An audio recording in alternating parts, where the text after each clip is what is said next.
Hi hello welcome to quiet soul creation. இந்த video பார்க்குற எல்லாருக்கும் ஒரு கேள்வி. நீங்கள் யாரையாவது மறக்கணும்னு முயற்சி பண்ணியிருக்கீங்களா? அவங்க புகைப்படங்களை டெலிட் பண்ணியிருப்பீங்க, ஷார்ட்டை கிளியர் பண்ணியிருப்பீங்க, அவங்கள பற்றின எல்லா நினைவுகளையும் தூரம் வைக்க முயற்சி பண்ணியிருப்பீங்க.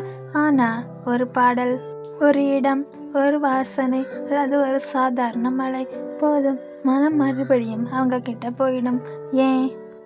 சில காதல்கள் முடிந்த பிறகும் அந்த மனிதர்கள் நம்ம மனசுலேருந்து போகவே மாட்டாங்க. இன்னைக்கு அதை பற்றி தான் பேச போகிறோம்.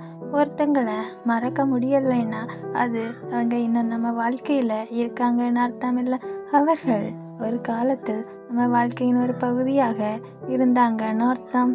நம்ம சிரிப்புக்கு காரணமாக இருந்தாங்க, நம்ம கனவுகளில் இருந்தாங்க, நம்ம நாளை எப்படி இருக்குன்னு நினைக்க வச்சாங்க. அந்த உணர்வுகளை மனசு எளிதாக அழிக்காது. ஏன்னா மனம் மனிதர்களை மட்டும் நினைவில் வைக்காது, அவர்களோடு சேர்ந்து வாழ்ந்த உணர்வுகளையும் தான் நினைவில் வைக்கும். பல பேருக்கு ஒரு தவறான புரிதல் இருக்கு. பிரேக்கப் ஆயிடுச்சு அப்படின்னா காதலும் முடிஞ்சிடுச்சு. இல்லை, சில நேரங்களில் உறவு முடியும், ஆனால் அன்பு உடனே முடிஞ்சிடாது. அதனால்தான் பல வருடங்கள் கழித்தாலும் அவர் எப்படி இருப்பாரோன்னு நிமிஷம் யோசிக்கிறோம்.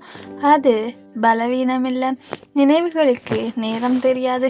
நீங்கள் வேலை பண்ணும் போதும் வரலாம், சிரிக்கும் போதும் வரலாம், தூங்க போகிற நேரத்திலும் வரலாம். அந்த நினைவுகள் நம்மை அழ வைக்க வரல.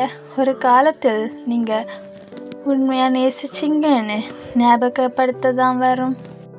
எல்லா காதலும் சேர வேண்டிய அவசியமில்லை.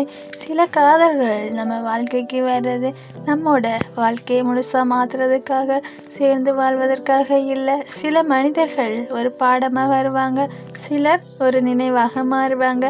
அது தோல்வி கிடையாது, அதுதான் வாழ்க்கை. உண்மையான காதல் நம்மை நல்ல மனிதனாக மாற்றும், பொறுமையை கற்றுக் கொடுக்கும், அன்பை மதிக்க கற்றுக் கொடுக்கும், யாரையும் சாதாரணமாக எடுத்துக்கொள்ளக்கூடாதுன்னு புரிய வைக்கும். அது கிடைத்தாலும் இல்லைனா கிடைக்கலைனாலும் அதிலிருந்து நம்ம கற்றுக்கொள்வது தான் முக்கியம். ஒரு நாள் நீங்கள் அந்த மனுஷரை முழுசாக மறந்துடுவீங்களா தெரியாது. ஆனால் அவரை நினச்சி வலிக்காத ஒரு நாள் கண்டிப்பாக வரும். அதுதான் குணமாவது, மறந்துடுறது இல்லை, ஏற்றுக்கொள்வது. அதனால் உங்கள் வாழ்க்கையிலிருந்து யாராவது போனாலும் உங்கள் வாழ்க்கை முடிஞ்சிடலை. இன்னும் நிறைய அன்பு, நிறைய சந்தோஷம், நிறைய புதிய தொடக்கங்கள் உங்களுக்காக காத்திருக்கலாம். அதுவரை உங்களை நீங்களே நேசியுங்கள். ஏன்னா உங்களோட வாழ்க்கையில் என்றும் உங்களோட இருக்கிறது எல்லாமே நீங்கள் மட்டும்தான். தேங்க்யூ ஃபார் வாட்சிங்.